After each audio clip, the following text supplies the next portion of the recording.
Andy Eigenman napaluha matapos marinig ang madamdaming pagpupugay ni Coco Martin sa yumaong ina na si Miss Jacqueline Jose.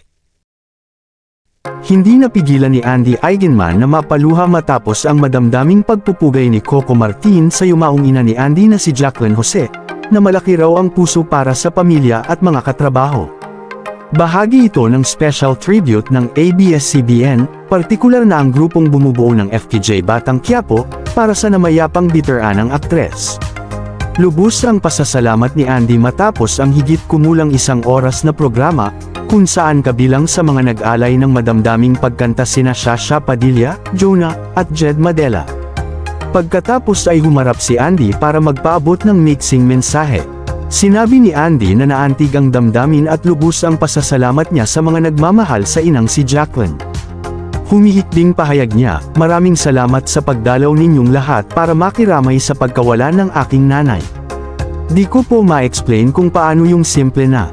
Alam ko rin, lahat ng mga tao dito sinasabi kung gaano kami ng kapatid ko na si Gwen, kung gaano kami kamahal ni nanay." Pagtukoy niya sa pagtratong kapamilya ni Jacqueline sa mga katrabaho nito, "Mayroon din siya para sa inyo." Dagdag niya, "Ganoon kalaki yung puso niya na sobra, sobra, sobra." Ramdam sa garalgal na boses ni Andy at paputol-putol niyang salita na puno siya ng halo-halong emosyon sa biglaang pagpanaw ng ina. Naluluha pa ring patuloy niya, "She dedicated her life to me and my brother. She also dedicated her whole life to her craft. She's been so passionate about it. Alam ko na sobrang saya niya na malaman na lahat kayong mahal niya, minamahal din siya. Maraming salamat po." Ang special tribute ng ABS-CBN para kay Jacqueline ay dinaluhan ng ilang entertainment editors at reporters, kabilang ang Pep.ph. Si Coco, director at lead star ng Batang Quiapo, ang tumayong representative ng Kapamilya Channel para magbigay ng eulogy para kay Jacqueline. Madamdamin ang paglalarawan ni Coco, mula sa hindi matatawarang kontribusyon ni Jacqueline sa pelikula at telebisyon, hanggang sa pagmamahal ng aktres para sa mga katrabahong naging malapit na kaibigan na rin ito.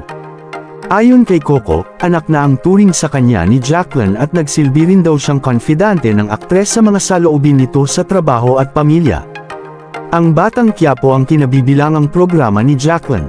Noong lamang February 28 ay nakapagtiping pa si Jacqueline, at doon sila huling beses nagkita at nagkausap ni Coco.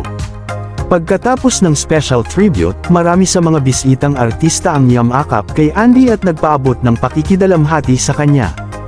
Ang ibang kapamilya stars na sina Vice Ganda, Janine Gutierrez, at Jake Ejercito, pati na rin si ABS-CBN Chief Operating Officer Cory Vidanes ay dumalo roon.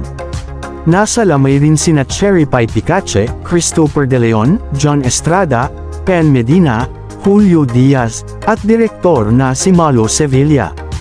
Kasama rin sina Soliman Cruz, Vandalf, Mark Lapid, Noni Buencamino, Irma Adlawan, Ronnie Lazaro, at Jojit Lorenzo. Ilan pa sa mga artistang namataan sa ikalawang gabi ng lamay para kay Jacqueline ay sina Gladys Reyes, Dimples Romana, at Claudine Barreto. Kayo, anong masasabi nyo sa pahayag ni Andy Eigenman? Comment nyo lang sa ibaba at atin niyang pag-uusapan. Maraming salamat po at God bless.